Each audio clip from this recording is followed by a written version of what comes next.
They laughed at my pitch. Every single one of them. Men in crisp suits, women tapping their pens like they were counting down the seconds till I'd stop talking.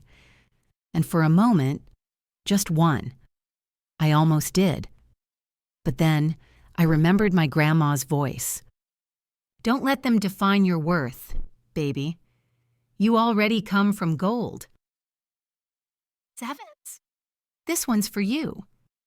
And if stories like this speak to your heart, don't forget to subscribe so you won't miss the next one. It was 9:03 a.m. The glass-walled conference room on the 17th floor looked like a fishbowl full of judgment. The kind of place where people didn't see you, just your LinkedIn headline.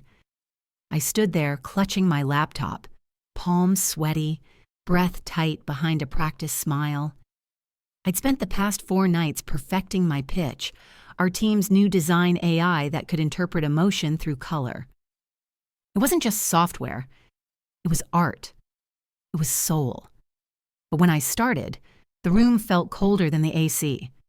Midway through my demo, one guy whispered, loud enough for the room to hear. Sevens. Cute concept, maybe for an art fair, not a business. Sevens. Laughter followed, short, sharp, like a nail through skin. I looked at their faces. Every smirk felt like another door closing. And just like that, the memory of my grandma hit me. Her hands were soft but strong, stained with decades of paint and love. She used to run a small sign shop back in Atlanta's South Side.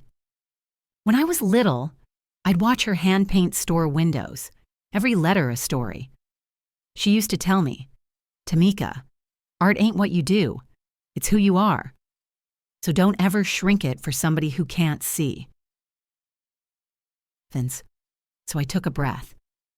And I didn't stop the pitch. I leaned in harder. Explained the psychology behind the design, the data, the market trends, the human factor. Showed them the emotional analytics, the algorithm trained to map empathy. Still silence. A long one. Then a voice at the end of the table said, Sevens. You really think people care how colors feel? They just want what sells. Sevens. That's when something shifted in me. I wasn't angry, not even embarrassed, just done asking for permission to believe in something real. So I smiled and said quietly, Sevens, that's the difference between me and you. You're chasing what sells. I'm building what stays. Sevens. Nobody said a word, but I could feel the air change, like even they didn't expect that from me. After the meeting, I went to the restroom, locked the stall, and cried. Not because they laughed, but because part of me had believed them, believed I wasn't enough. Then I saw my reflection, eyes red, but still standing. And for the first time, I said to myself, Sevens, you promised Grandma you'd show up. So show up. That day, I stayed at the office till 2 a.m. Rewriting every line of code, refining every design curve. By sunrise, the prototype was live. 3 weeks later, it went viral on social media after a small influencer used it for mental health art therapy. The same people who laughed at me, they were now calling it the company's biggest breakthrough in years. But I never forgot that room. The way they laughed, the way I stood, and the way my grandma's words carried me through the noise. Because sometimes revenge isn't loud. It's simply succeeding where they said you couldn't. They put my name on the headline, Sevens, but erased it from the meeting invite. That's when I knew success doesn't always mean you're seen. 3 weeks after the pitch they laughed at, the numbers exploded. Our design AI, my design, was everywhere. Billboards in Times Square, tech magazines calling it revolutionary. Sevens, our CEO on every talk show, saying words I once wrote. 7, and smiling like they were his. This one's for you. If stories like this hit close to home, don't forget to subscribe, so you'll never miss what they tried to hide. The office felt different after it went viral. Suddenly, people who couldn't remember my name were stopping by my desk with fake smiles and Starbucks cups. The same ones who laughed during my pitch were now calling it our collective vision. Sevens. They said things like, Sevens, you really inspired the team. Tameka. Sevens, we're all so proud of what we built together. Sevens, we? Funny how we shows up when something wins. But when I was standing in that conference room, shaking, being laughed at. Sevens, it was just her idea. Sevens, at first, I didn't care. I told myself, it's fine. The work speaks louder than credit. But after the third press release without my name, Sevens, it didn't sound fine anymore. The next Monday, the CEO called me into his glass office. He stood behind his desk, looking out over downtown. Sevens, the skyline reflecting off the window like it was his kingdom. Tameka, he said, smiling. Sevens, you've done a remarkable job. We're all so proud. But from now on, let's focus on the brand story, not personal names. The media loves a unified voice. Sevens, unified. That word stung, because unified meant invisible. He handed me a bonus envelope, and I swear, it felt like hush money. I walked out of that office, the paper heavy in my hand. Sevens, and thought about Grandma again. Don't let them define your worth, baby.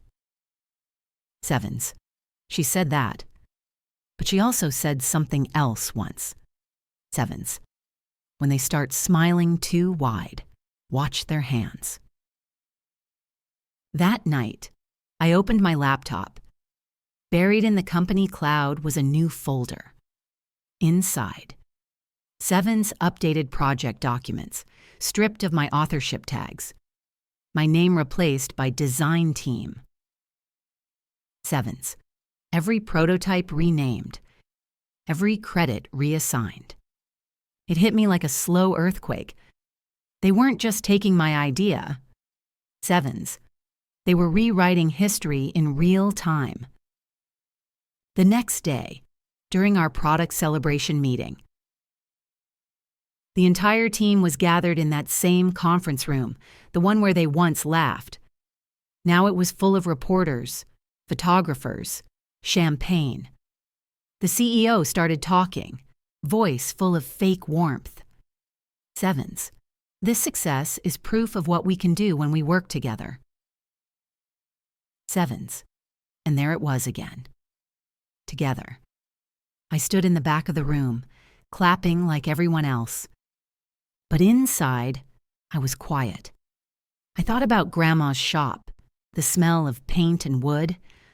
I thought about her last day alive, me sitting next to her hospital bed.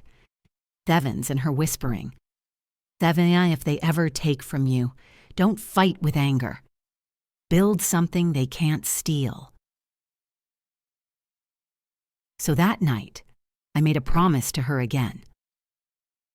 I'd build something bigger, something with my name on it this time. But before I could even plan, the company made their next move. They announced a new version of the software. Craned one I'd been quietly developing. 7Q now rebranded under a senior VP's name.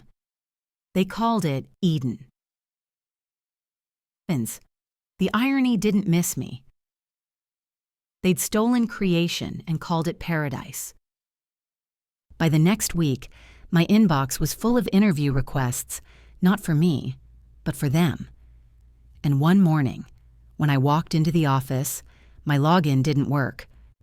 No warning, no email, no explanation. The IT guy looked at me with that awkward half smile. They told me to deactivate your account. Something about restructuring. Sevens, restructuring. Another pretty word for betrayal. I packed my things in silence. My sketches, my notebook, and Grandma's paintbrush always on my desk, always reminding me who I was. As I walked out, people avoided eye contact because guilt is louder than any goodbye. That night, I sat on my tiny apartment floor with the city humming outside my window. The kind of night where quiet feels heavy.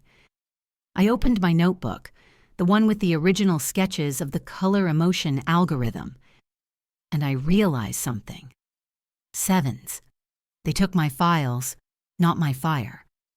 They took my job, not my gift. So I started again, line by line, sketch by sketch. I reached out to an old college friend who now ran a small nonprofit for young Black designers.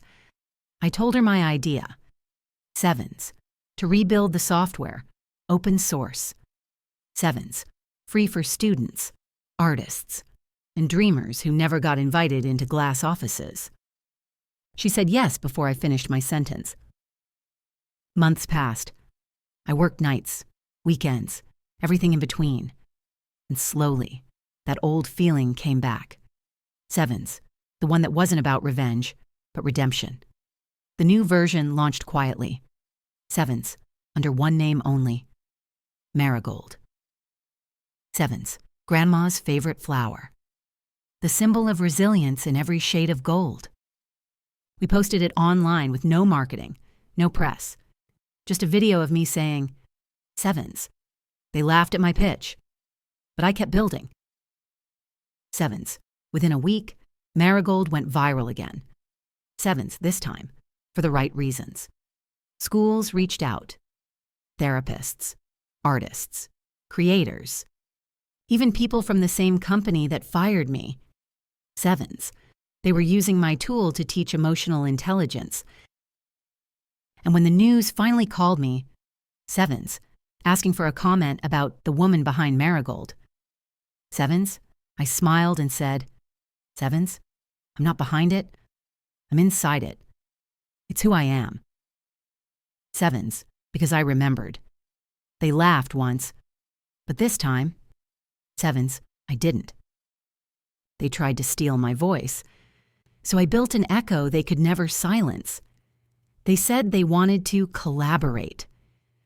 But I've been Black and brilliant long enough to know that collaboration often means we need your genius back, but we still don't want to pay you what it's worth. Sevens. It was a Tuesday morning when the email arrived, clean, polite, and soaked in irony. Hi, Tameka. Hope you're well. The leadership team would love to reconnect about potential partnership opportunities. Are you available this week? I stared at it for a long minute, the same way you stare at a scar that doesn't hurt anymore but still remembers everything. This one's for everyone who ever built something from nothing, and watched the same hands that tore it down come asking to borrow the blueprint. If you've ever been there, don't forget to subscribe, because this one's about what happens when the table turns. I didn't reply right away. I made coffee, took a slow walk around my apartment, and listened to the hum of my city. The same city that once drowned me in noise, now humming in rhythm with my breath. When I finally opened my laptop, I didn't type words. I just smiled. Because sometimes silence answers louder than any sentence. But curiosity has a way of circling back. By Friday, they called. The assistant's voice was sugary, rehearsed. The CEO would love to meet you in person, Tameka. He's very inspired by your recent success with Marigold. Inspired. That word again. The same word he'd used in interviews when describing my old project, the one he stole. Inspiration. Always easier than acknowledgement. Still, I agreed to meet. Not because I needed their approval, but because I wanted to see if they still looked down when they lied. The next day, I walked into the same building that once broke me. The same marble floors, the same faint scent of burnt coffee and ambition. People glanced up as I passed, some whispering, some pretending not to recognize me, though I could see it in their eyes. The memory of guilt never really fades, it just changes outfits. When I reached the conference room, it was déjà vu. The same long table. The same cold air. Only this time, I wasn't clutching a laptop. I wasn't sweating. I wasn't shrinking. I walked in like I owned oxygen. The CEO stood up, extended his hand like nothing had happened. Tameka, you look incredible. Congratulations on Marigold. Really inspiring work. His tone was all charm, no truth. I sat down, folded my hands, and said softly, "You mean the thing you said would never sell?" Sevens. He laughed awkwardly. "Well, innovation always surprises us, right?" Sevens.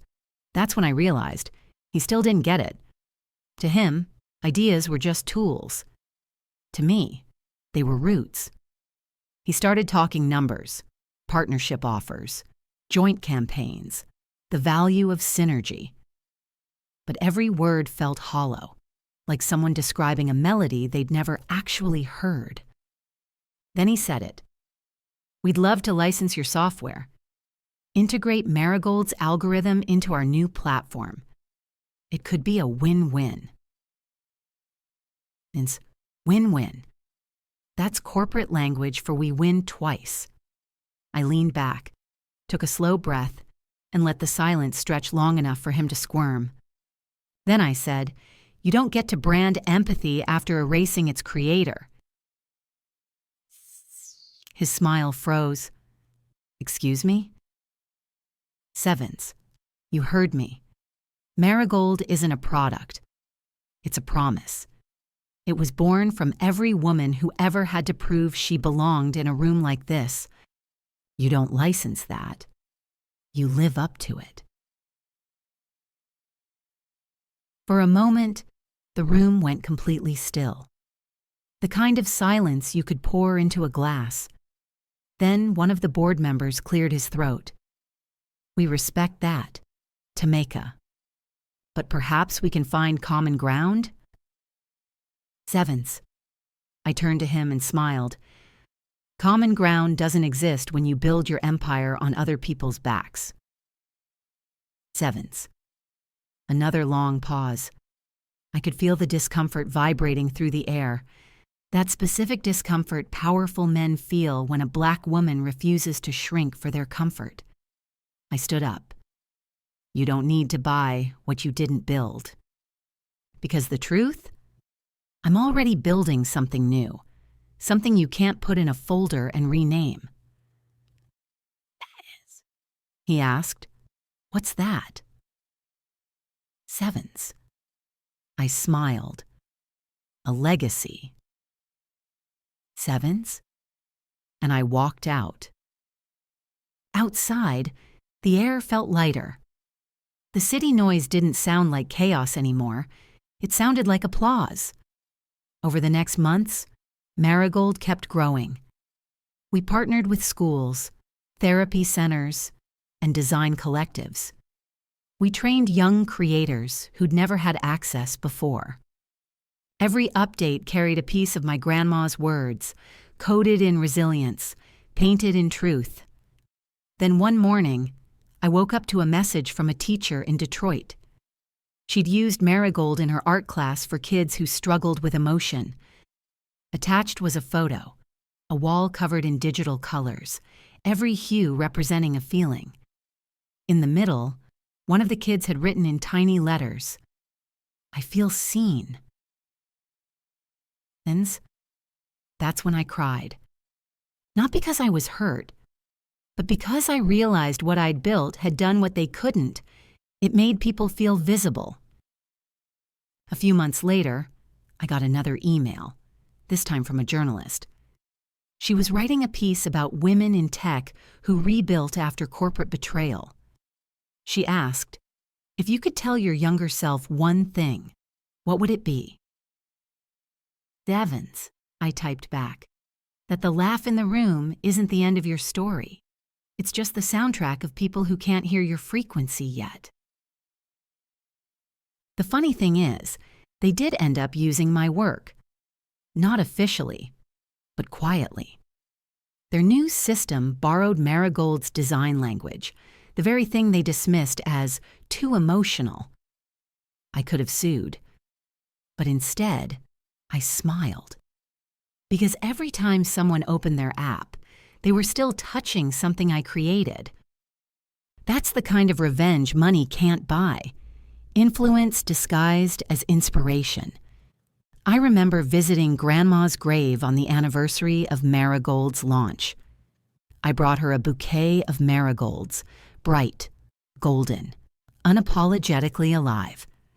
I sat there and said, "You were right, Grandma. They did try to define me. But I built something that redefined them." Devins.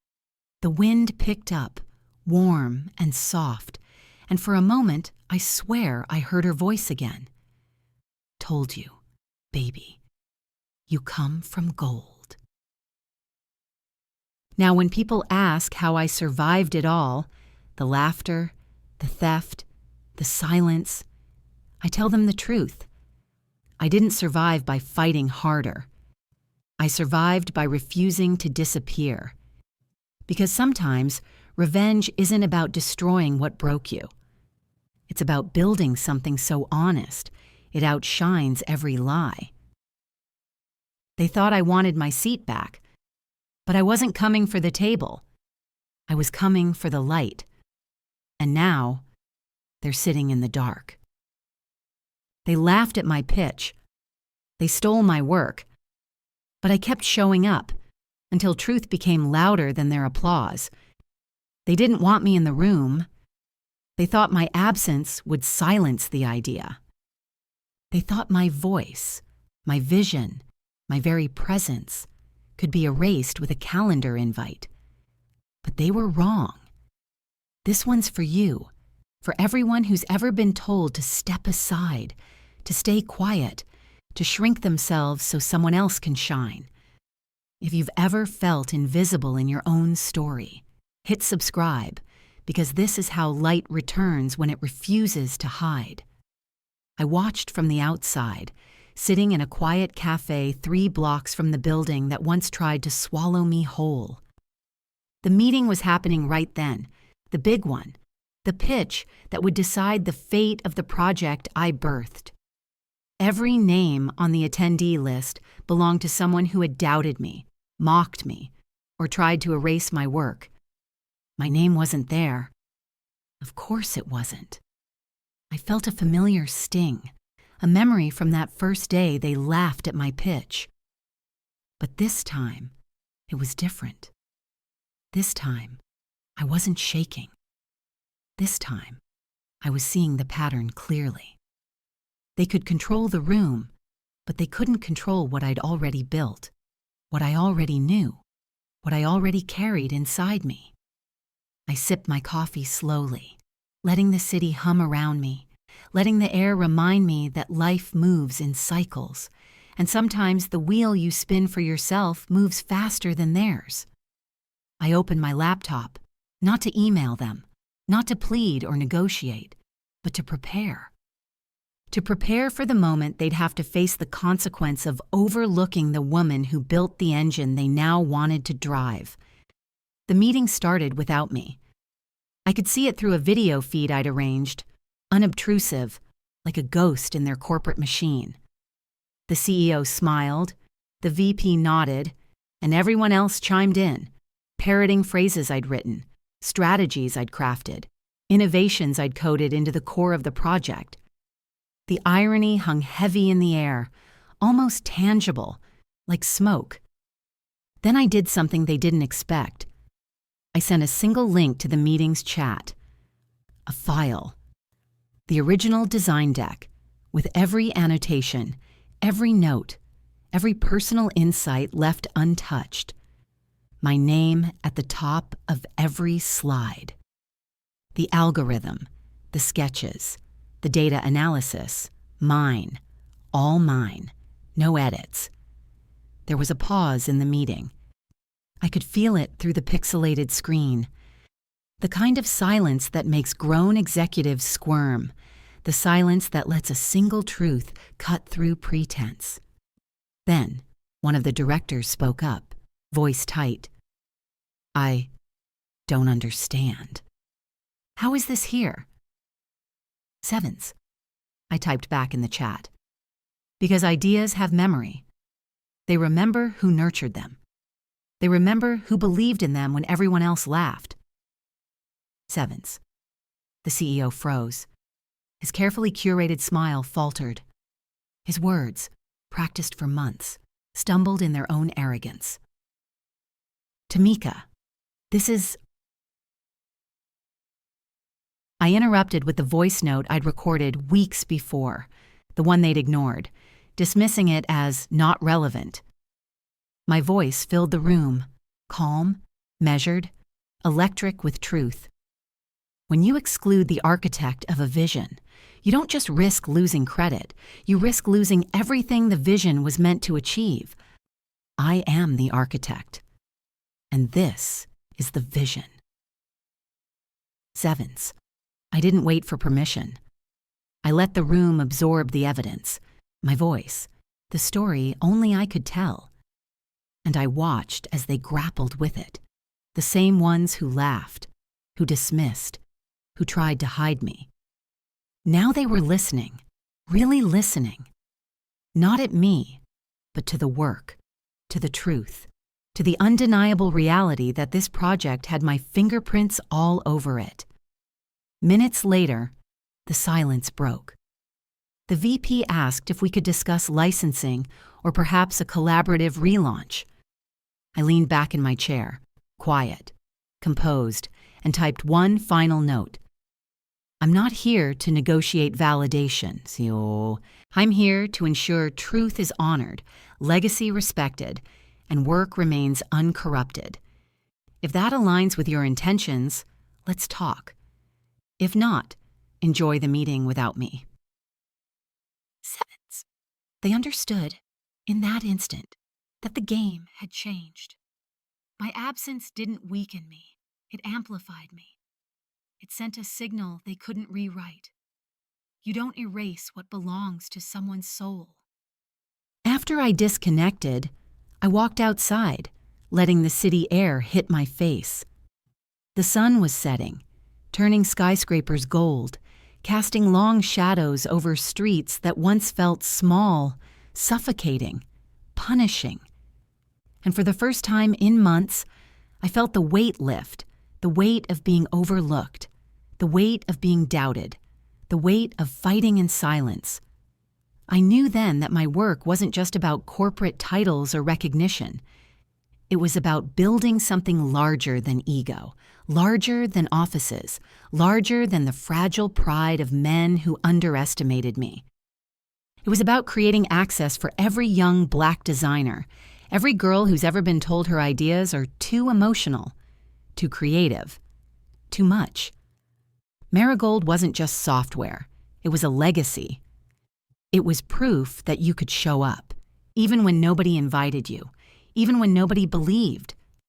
I spent the next few weeks expanding Marigold into schools, nonprofit programs, and mentorship networks. I trained young designers who had never touched a real algorithm, never seen a corporate workflow, never heard encouragement that wasn't tied to profit. I became a bridge, not for my own glory, but for theirs. And in doing so, I realized the deepest revenge isn't about paying them back, it's about rising above, building, and lifting others with you. One morning, I got a message from a student in Atlanta. Ms. Lewis, Because of Marigold, I feel like I belong in a room I've never been invited to. I smiled, remembering Grandma's words. Baby, don't let them define your worth. You already come from gold. 7s. I thought about the CEO, the VP, the people who once laughed, excluded, or stole. I didn't feel anger anymore. I felt clarity, because they hadn't broken me. They hadn't silenced me. They had only given me a stage big enough to show the world who I really was. And if you ask me what I learned through all of it, the laughter, the theft, the meetings, the silence, it's this. The room doesn't define you. The people at the table don't define you. The world only defines you if you let it. Show up, stand tall, speak your truth, and when you're overlooked, become the reason the room notices. I visit Grandma's grave often, bringing marigolds, my hands tracing their petals, thinking about the cycles of doubt and triumph. And I whisper, we did it, Grandma. We showed up. They'll never forget the color of gold again. 7s, because sometimes revenge is quiet. Sometimes it's loud. Sometimes it's in the echo of a voice that refuses to be erased. Sometimes it's the legacy you leave, the doors you open, the light you carry, and the truth you honor long after they've forgotten your name. They thought I wanted to sit at their table. I didn't. I was already building the table for everyone who had been left out. And that table? It's always going to be bigger, brighter, and bolder than anything they could ever imagine. They laughed. They tried to erase me. They excluded me. But I kept showing up. And in the end, truth, legacy, and light always win. They thought that by ignoring me, I would disappear. They thought the silence would bury my voice, bury my ideas, bury the proof that I was the one who built what they wanted to claim as theirs. But I don't disappear. I don't fold. I don't shrink to make anyone comfortable. This one's for you, the ones who've ever been sidelined, underestimated, erased. Don't forget to follow, because the story isn't just about revenge, it's about rising when they refuse to see you, about building what they'll never understand, and about showing up when it matters most. I remember the day I realized just how far they were willing to go to pretend I didn't exist. The project had been going live for weeks, the office buzzing with presentations and corporate jargon, but I wasn't invited. My name was absent from the schedule, absent from the decks, absent from the praise. My first instinct was anger, the kind that clenches your jaw and makes your hands shake, but then I remembered Grandma's words. Baby, don't let them define your value. They only define what they can see. I closed my eyes and breathed. Instead of storming in, I did the one thing they never expected. I observed. I listened.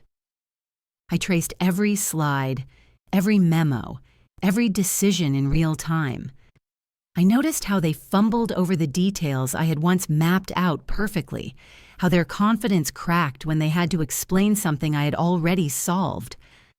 Every misstep they made was a signal I could use. I recorded it all. Not to expose, not to humiliate, but to understand.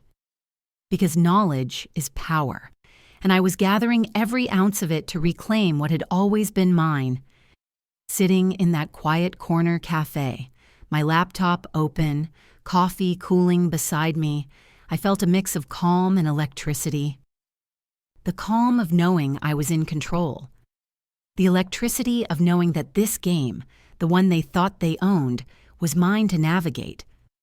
I reached out to my small network quietly, colleagues who'd been overlooked, interns who'd been ignored, The creative minds who'd always seen the potential I knew was real.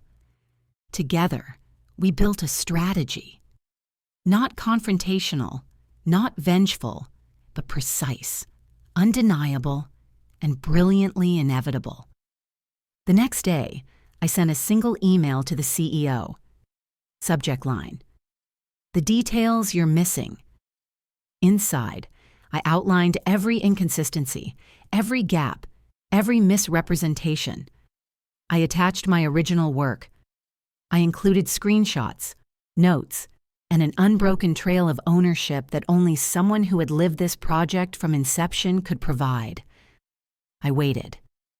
Not nervously, not impatiently. I simply waited. And like a stone thrown into still water, the ripples began. Emails forwarded, discussions paused, questions raised. A meeting was scheduled, not for me to beg for recognition, but for them to answer. When I walked into that conference room, the air was thick with tension. They knew I had all the evidence. They knew I had proof that could not be denied. But I didn't raise my voice. I didn't shout. I didn't need to. I simply sat, confident, letting the weight of truth fill the space, letting the silence emphasize what they had overlooked. I was the mind behind the work, and I had always been. The VP tried to interrupt, to explain, to redirect the narrative, but I held up a hand and said softly, "Please, let's get one thing clear. Every idea, every strategy, every algorithm in this room that you claim as yours originated from me, and the record shows it." Their eyes darted, guilty but constrained. This was the moment I had been preparing for. And then I smiled. Not triumphantly, not arrogantly, but knowingly. Because I realized that revenge wasn't about shaming them. It was about reclaiming my space, reclaiming my voice, and reclaiming my truth. They had built towers with my bricks, but I had always held the blueprint. From that day, the project shifted. I wasn't just acknowledged, I was invited to lead, not because they suddenly respected me, but because the facts left them no choice. Every presentation, every decision, every strategy bore my mark, and now they couldn't deny it. I had turned their ignorance into my leverage, their arrogance into my pathway. Outside the building, the city felt alive. The streets hummed with possibility. I called my team, my mentors, my friends who had watched from the sidelines. We celebrated quietly, not with champagne or fanfare, but with a sense of completion, of justice tempered with grace. The weeks that followed were transformative. I mentored young Black designers who'd never had access to a real corporate floor. I spoke at workshops and panels, sharing the story not as a tale of revenge, but as a lesson in persistence, in observing, in knowing your worth.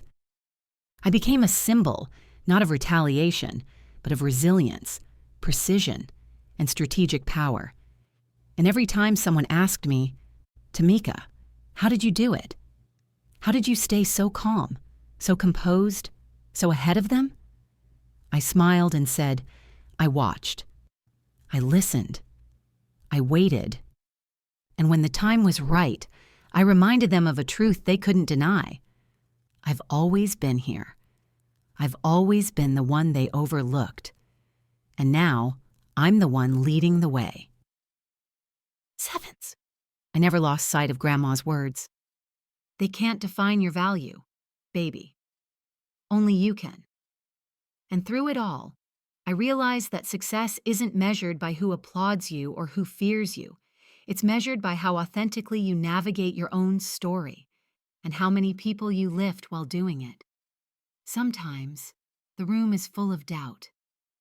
Sometimes, the table is full of people who don't see you. But you don't need their permission to shine. You don't need their acknowledgement to move forward.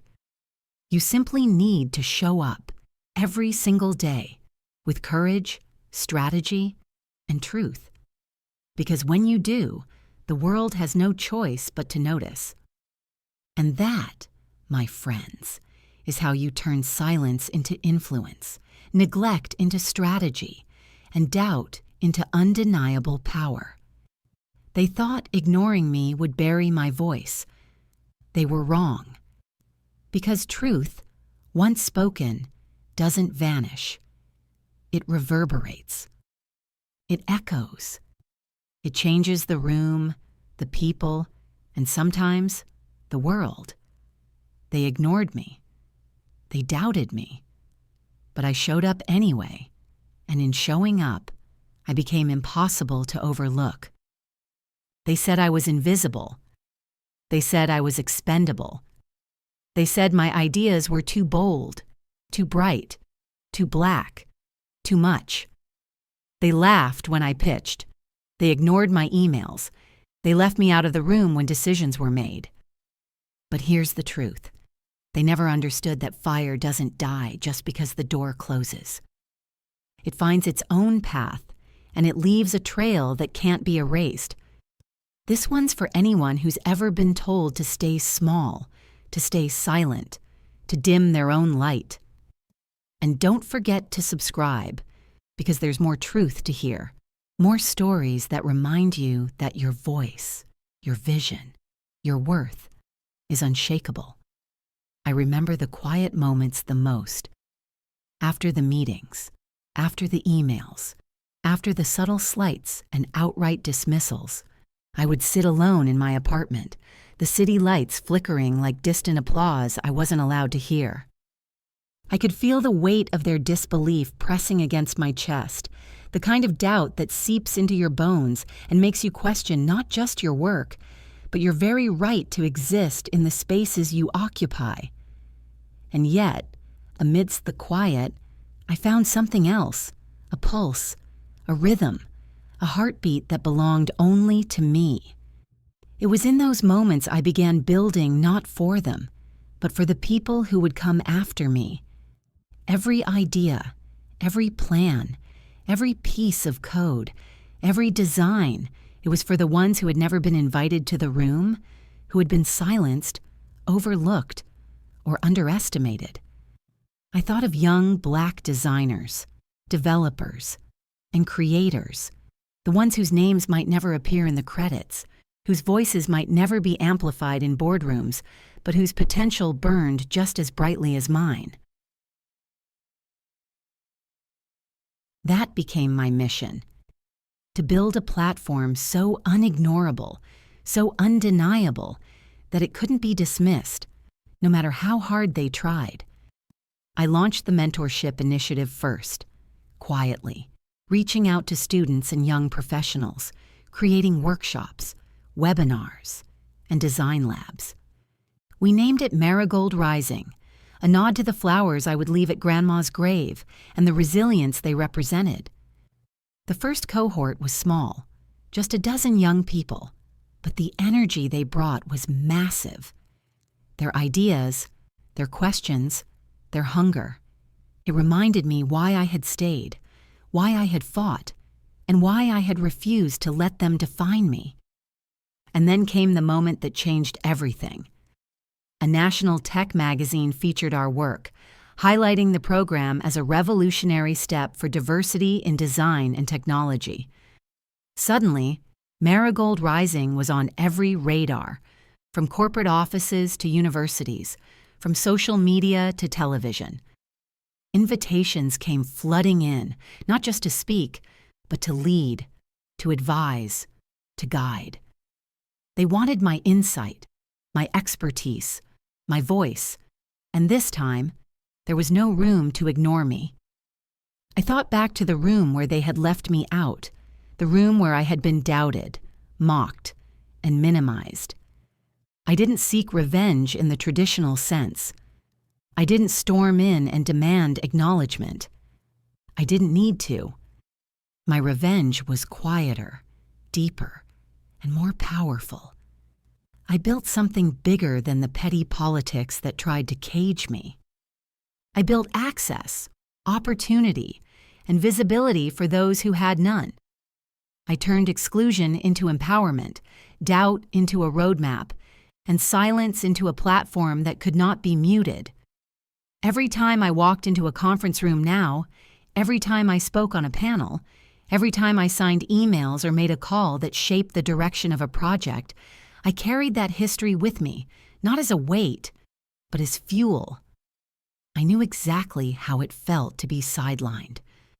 I knew exactly what it meant to have your voice diminished. And I made sure that my voice carried not just authority, but empathy, and that it lifted others as it rose. There was a particular moment that crystallized everything for me. I had been invited to speak at a national design summit, standing on a stage that overlooked hundreds of professionals in the field. I looked out at the audience and saw faces full of anticipation, curiosity, and yes, doubt. But there were also young faces, faces like mine once was, bright with possibility. I spoke about resilience, about innovation, about the importance of truth and authenticity in every step of the process. I spoke about the rooms they might not invite you to, the emails they might ignore, the ideas they might try to steal. I spoke about rising anyway. And when I finished, the applause was deafening, not just for me, but for the principles, the legacy, the community that had been nurtured quietly, persistently, and powerfully. But the real victory wasn't the recognition or the applause. It was the ripple effect. A young designer reached out to tell me she had presented a proposal to her team for the first time ever, inspired by what I had shared. A mentee sent me screenshots of her code being implemented in a real-world project, a project she had been told she wasn't ready for. Emails, messages, calls, they poured in, each one a testament to the fact that when you rise with integrity and purpose, you create a chain reaction. You leave a mark that transcends the petty hierarchies and the narrow-mindedness of the past. And through it all, I never forgot the lessons Grandma had instilled in me. Don't let them define you. Don't let them decide your worth. You are gold, baby. Always gold. Those words were my compass, my anchor, and my shield. They reminded me that the power to reclaim your story, to rewrite the narrative, and to leave a legacy is not dependent on those who doubted you. It's dependent on how fiercely you believe in yourself and how generously you lift others along the way. I began to see the full circle, the irony, the beauty, the justice that doesn't need confrontation to exist. Those who laughed, those who ignored, those who underestimated me, they had given me exactly what I needed to find my purpose, to expand my vision, to elevate a community that had been waiting for someone to lead with courage and clarity. They had underestimated not me, but the force that determination, truth, and legacy could generate. And so, I continued to build, to mentor, to guide. Marigold Rising became more than a program. It became a movement, a network, a beacon. I visited schools, talked to panels, wrote articles, and every time I saw a young person's eyes light up with the realization that their ideas mattered, that their voice could be heard, I felt the echo of every room that once doubted me. The silence that was meant to constrain me had transformed into a chorus of empowerment, spanning cities, states, even countries. In every decision I made, in every project I oversaw, I honored the principles that had carried me through, the integrity, the resilience, the strategic patience, and the commitment to lifting others while asserting my own truth. And in that commitment, I realized the ultimate revenge isn't retaliation, it's transformation. Transformation of yourself, of your work, of the people you touch, and of the spaces that once tried to erase you. I often think back to that first day, to the laughter that filled the room when I pitched my idea, to the looks of disbelief, the subtle scoffs, the dismissal. I remember it vividly because it reminds me of the journey, the fire, the strength it took to rise. And I smile now, knowing that fire never died. It grew, it spread, and it became a signal to everyone who would follow. You cannot silence what is meant to shine. So here's the truth I've learned, and the lesson I want to leave for anyone listening. The room may be full of doubt, the table may be crowded with those who underestimate you, but your worth is not determined by them. Your legacy is built in the choices you make, in the truth you honor, in the courage you show when nobody is watching. And when you lift others as you rise, you create a cycle that no laughter, no exclusion, no dismissal can ever break. They thought they could erase me. They thought ignoring me would weaken my power.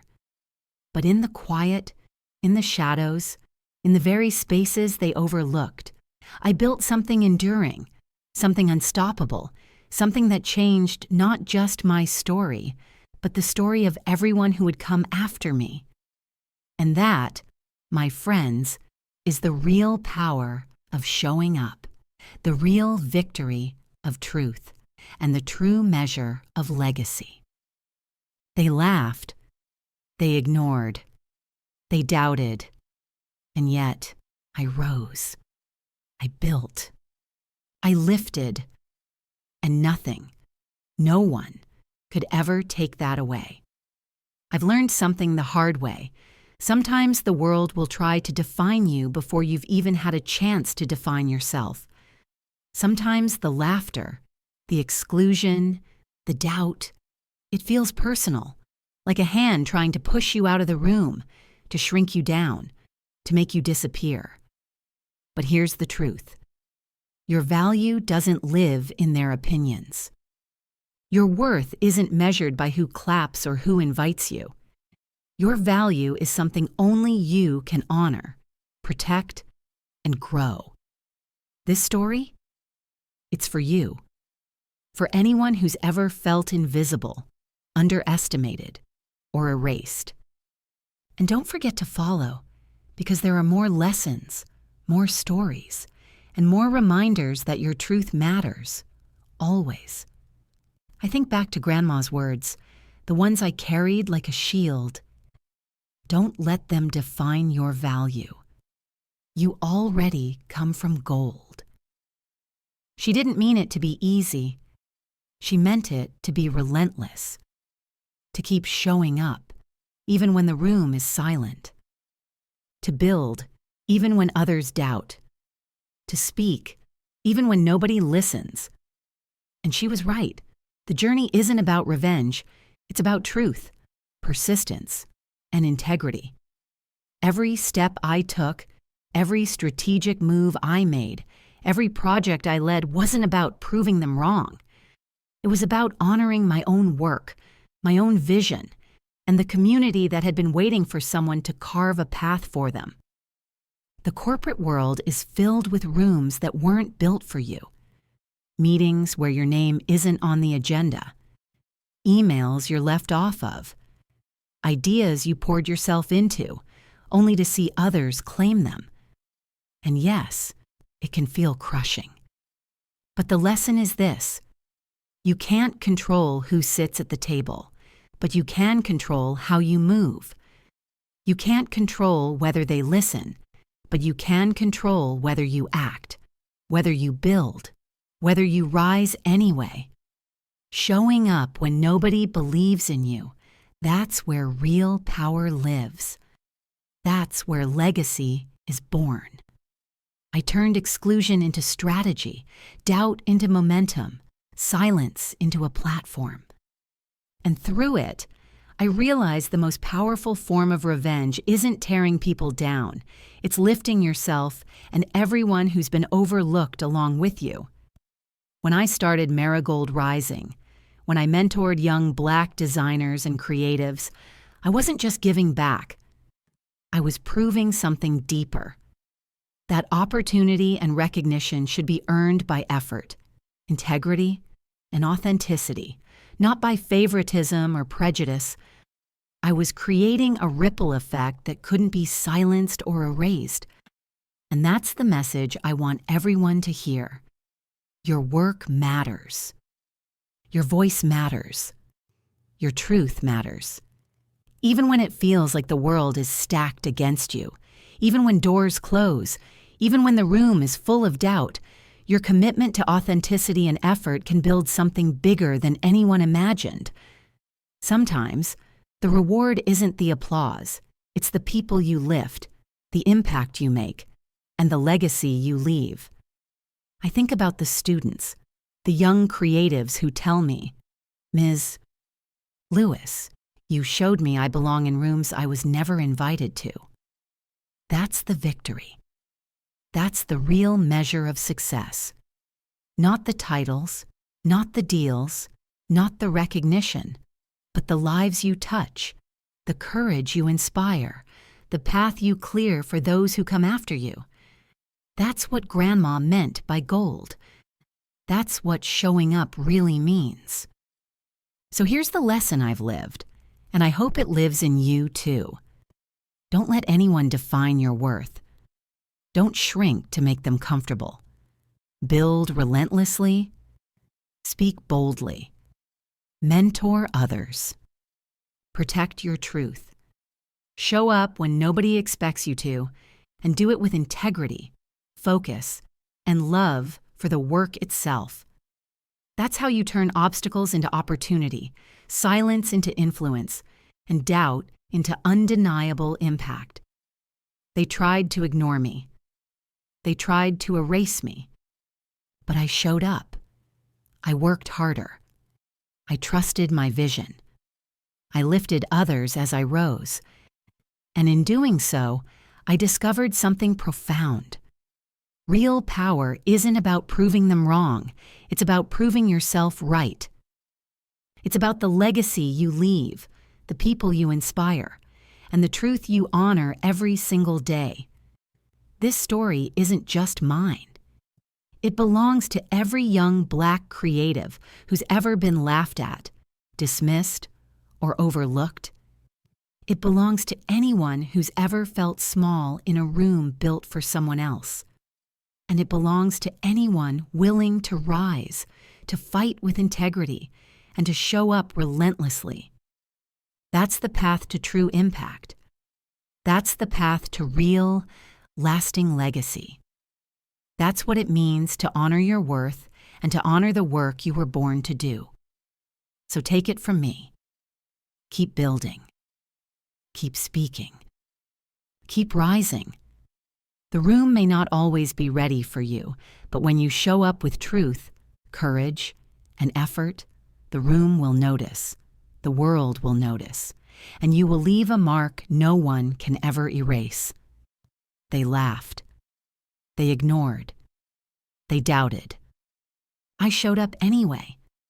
And in showing up, I built a legacy that speaks louder than anything they ever said. If this story spoke to you, if it reminded you that your voice, your effort, and your truth matter, don't stop here. Hit that